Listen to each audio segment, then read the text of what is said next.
A glass ceiling is a political term used to describe the unseen, yet unbreachable barrier that keeps minorities and women from rising to the upper rungs of the corporate ladder, regardless of their qualifications or achievements.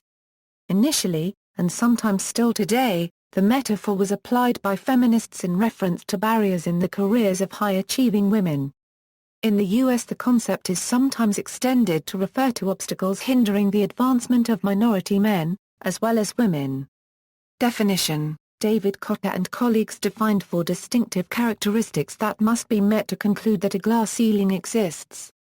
A glass ceiling inequality represents a gender or racial difference that is not explained by other job-relevant characteristics of the employee. A gender or racial difference that is greater at higher levels of an outcome than at lower levels of an outcome. A gender or racial inequality in the chances of advancement into higher levels, not merely the proportions of each gender or race currently at those higher levels. A gender or racial inequality that increases over the course of a career. Cotter and his colleagues found that glass ceilings are correlated strongly with gender. Both white and African American women face a glass ceiling in the course of their careers. In contrast, the researchers did not find evidence of a glass ceiling for African American men. The glass ceiling metaphor has often been used to describe invisible barriers through which women can see elite positions but cannot reach them. These barriers prevent large numbers of women and ethnic minorities from obtaining and securing the most powerful, prestigious, and highest-grossing jobs in the workforce. Moreover, this effect may make women feel they are not worthy to fill high-ranking positions or as if their bosses do not take them seriously or see them as potential candidates for advancement. History: The concept of glass ceiling was originally introduced outside of print media at the National Press Club in July 1979 at a conference of the Women's Institute for Freedom of the Press by Catherine Lawrence of Hewlett-Packard. This was part of an ongoing discussion of a clash between written policy of promotion versus action opportunities for women at HP. The term was coined by Lawrence and HP manager Marianne Schreiber. The term was later used in March 1984 by Gay Bryant. She was the former editor of Working Woman magazine and was changing jobs to be the editor of Family Circle. In an Adweek article by Nora Frenkel, Bryant was reported as saying, "Women have reached a certain point I call it the glass ceiling. They're in the top of middle management and they're stopping and getting stuck. There isn't enough room for all those women at the top. Some are going into business for themselves. Others are going out and raising families." Also in 1984, Bryant used the term in a chapter of the book The Working Woman Report, Succeeding in Business in the 1980s. In the same book, Basia Helwig used the term in another chapter.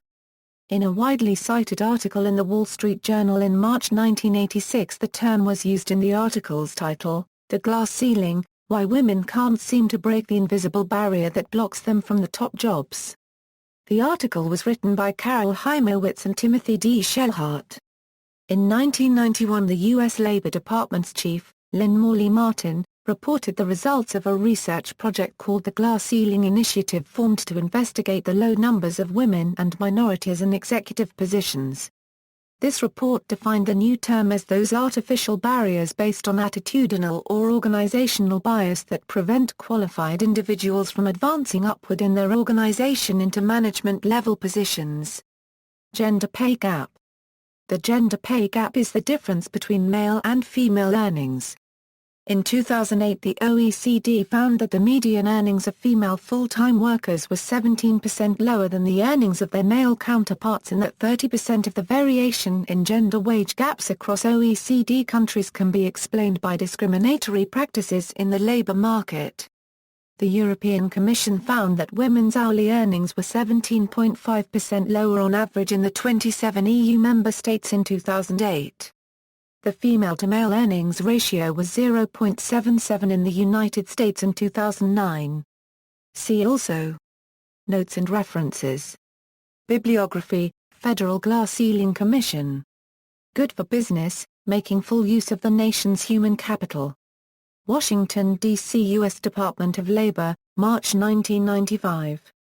Fox, Mary F. and Charlene N. Hess-Bibber. Women at Work. Palo Alto, California. Mayfield Publishing Company, 1984, ISBN 978-0-87484-525-9. Gill, Janet Z. and Leslie F. Stubbins. Women and Equality in the Workplace.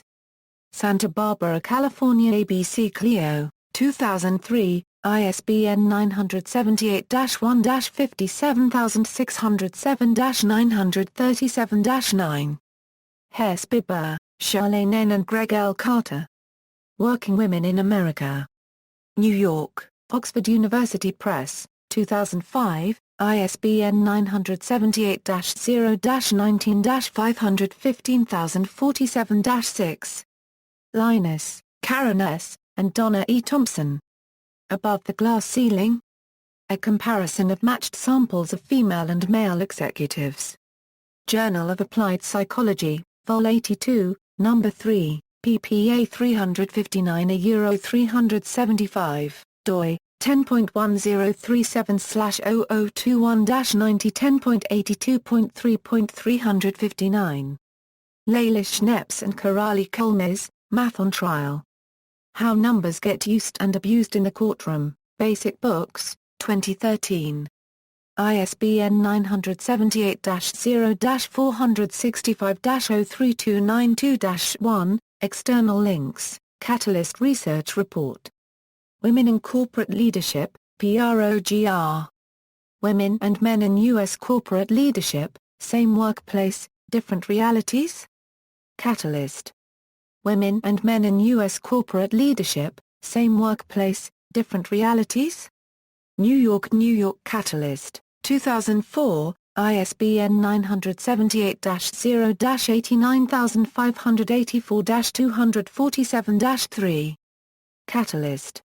2010 Catalyst Census, Financial Post 500 Women Senior Officers and Top Earners. Federal Glass Ceiling Commission. Good for Business, Making Full Use of the Nation's Human Capital. Washington, D.C. U.S. Department of Labor, March 1995. Federal Glass Ceiling Commission. Solid Investments, Making Full Use of the Nation's Human Capital. Washington, D.C. U.S. Department of Labor, November 1995. Carvajal, Doreen. The Codes That Need to Be Broken.